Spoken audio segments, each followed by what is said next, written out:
Welcome sa Salitang Buhay. Liwanag at gabay sa bawat yugto ng buhay.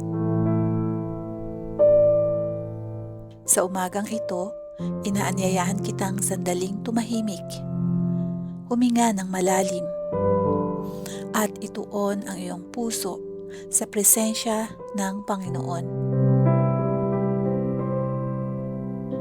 Kung mayroon kang kakilala o mahal sa buhay na nangangailangan ng kagalingan, isulat mo sa isang papel ang kanyang pangalan.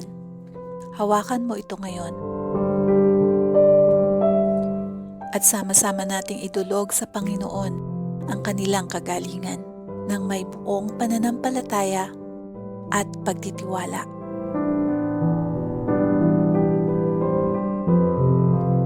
Ama naming makapangyarihan sa lahat, sa pagsikat ng araw na ito, kami ay lumalapit sa iyo ng may pusong mapagpasalamat at mapagpakumbaba. Ikaw ang Diyos na buhay, ang Hari ng kaluwalhatian, ang manlilikha ng langit at lupa. Ikaw ang Alpha at Omega, ang simula at wakas ng lahat ng bagay. Wala kang katulad sa kapangyarihan, sa kabanalan, at sa pag-ibig. Salamat po sa bagong umaga, sa hangin na humahaplos sa aming mukha, at sa liwanag ng araw na nagbibigay ng pag-asa. Salamat sa tibok ng aming puso, sa hiningang aming nalalanghap, at sa biyaya ng isa na namang pagkakataon upang maranasan ang iyong kabutihan. Naniniwala kami, Panginoon, na ang iyong mga kamay ay palaging bukas sa mga umaasa sa iyo. Ikaw ang aming kanlungan at kalakasan, handang tumulong sa oras ng kagipitan. Ikaw ang Diyos na nakakakita sa aming mga luha at nakakarinig sa aming mga daing. Ngayon, Panginoon, inilalapit namin sa iyo ang lahat ng may sakit, ang mga may karamdaman sa katawan, ang mga may pinapasan na lungkot sa puso, at ang mga nagdurusa sa kanilang kalusugan. Panginoon, wala kaming ibang tatakbuhan kundi ikaw.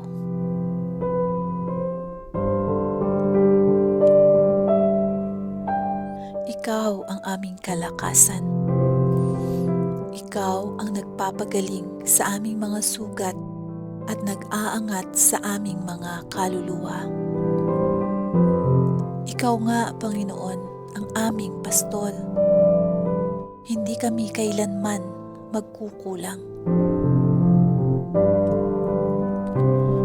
Tulad ng iyong pangako, pinapahimlay mo kami sa luntiang pastulan at inaakay sa tabi ng payapang tubig. Kapag kami dumaraan sa lambak ng anino ng kamatayan, hindi kami matatakot sapagkat ikaw ay kasama namin. Sa iyo lamang kami sumasamba.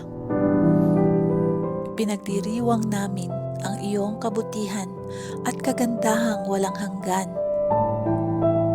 Ikaw ang liwanag sa dilim, ang kapayapaan sa aming mga puso, at ang pag-asa sa gitna ng sakit. Ngunit Ama, kami rin ay lumalapit na may pagsisisi at pagpapakumbaba. Patawarin mo po kami sa aming mga kasalanan, sa mga salitang nakasakit, sa mga isipang hindi naging dalisay, at sa mga sandaling nag-alinlangan kami sa iyong kapangyarihan. Batid po namin na kung aming kikilalanin ang aming mga kasalanan, ikaw ay tapat at makatarungan na patatawarin kami at lilinisin sa lahat ng aming kalikuan.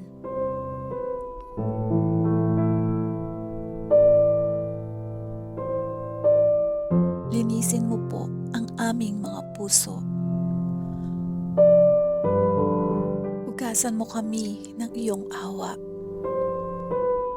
Alisin mo ang anumang hadlang sa pagitan namin at ng iyong presensya. Inihahain namin ngayon ang lahat ng sakit, pangamba at agam-agam sa iyo. Ipinauubaya namin ang aming kalusugan at buhay sa iyong mga kamay.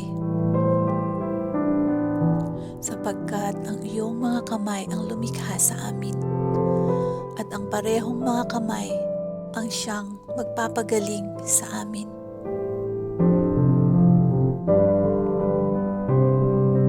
Ama naming mapagmahal, ipinananalangin namin ngayon ang mga pangalan na nakasulat sa papel na aming hawak. Isa-isa mo silang dalawin ng iyong banal na presensya. Isa-isa mo silang linisin ng iyong banal na dugo. Panginoon, ipagkaloob mo ang kagalingan sa aming mga mahal sa buhay na may sakit. Palakasin mo ang kanilang katawan at espiritu.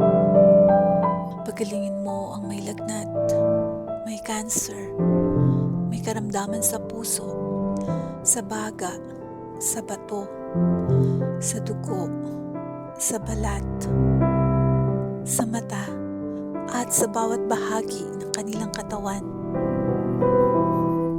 Ikaw ang nagsabi na sa pamamagitan ng iyong mga sugat, kami ay gumaling. Ikaw ang Diyos na nagpapagaling ng lahat ng aming karamdaman.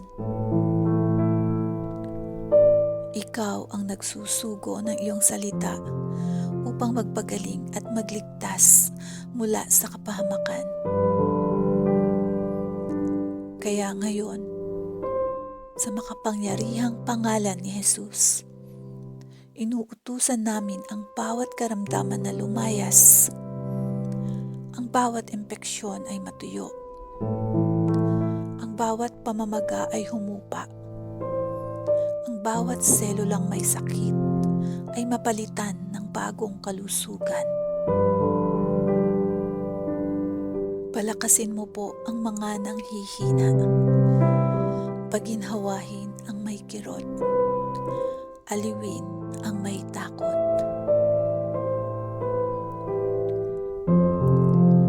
Punuin mo sila ng kapayapaan na higit sa anumang pag-unawa. Palitan mo ang kanilang pangamba ng matatag na pananampalataya.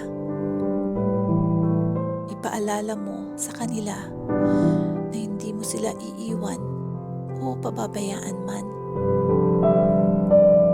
Ipinapanalangin din namin ang kanilang pamilya at mga tagapag-alaga.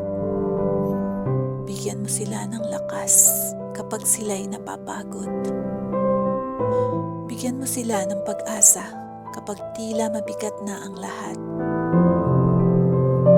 Naway madama nila na ikaw ang kanilang sandigan sa bawat sandali. Panginoon, pinupuri namin ang iyong mga pangako. Pinanghahawakan namin ang iyong salita na ang nagtitiwala sa iyo ay muling lalakas at sisigla. Sila'y lilipad na parang mga agila. Tatakbo at hindi mapapagod. Lalakad at hindi manghihina. Pinanghahawakan namin ang iyong pangako na ikaw ay sumasama sa amin saan man kami magpunta. na ang iyong presensya ay nagbibigay ng kapayapaan at kagalingan. Sa oras na ito, ipinahahayag namin ang tagumpay. Hindi ang sakit ang mananaig, kundi ang kapangyarihan ng Diyos.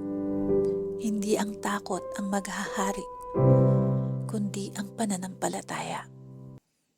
Hindi ang kamatayan ang may huling salita, kundi ang buhay na nagmumula sa iyo. Inaangkin namin ang ganap na kagalingan sa katawan, sa isipan at sa espiritu.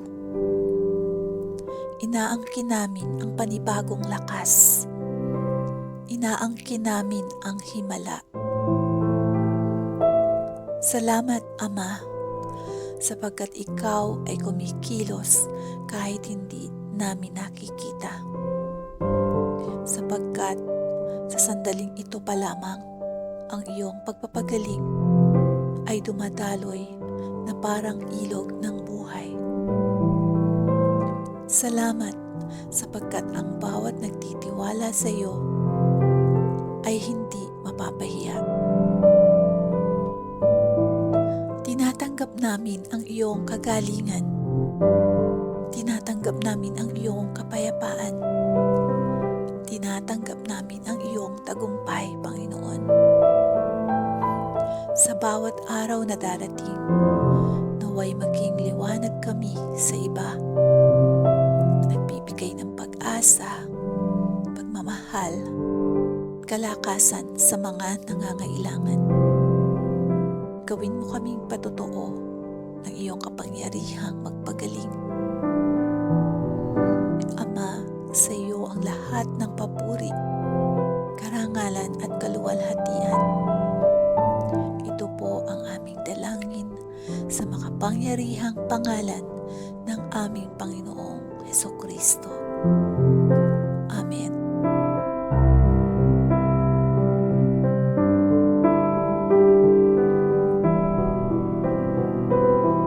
Maraming salamat sa pagsama sa akin sa panalangin ito. Bago tayo tuluyang magtapos, nais kong ipaalala sa iyo. Nakikita ng Diyos ang iyong pinagdadaanan. Naririnig niya ang bawat panalangin mo. At alam niya ang bawat sakit at pag-aalala na ngayon ay nasa iyong puso. Maaari mong isulat sa comment section ang pangalan ng taong nangangailangan ng kagalingan at patuloy natin siyang ilalapit sa Panginoon.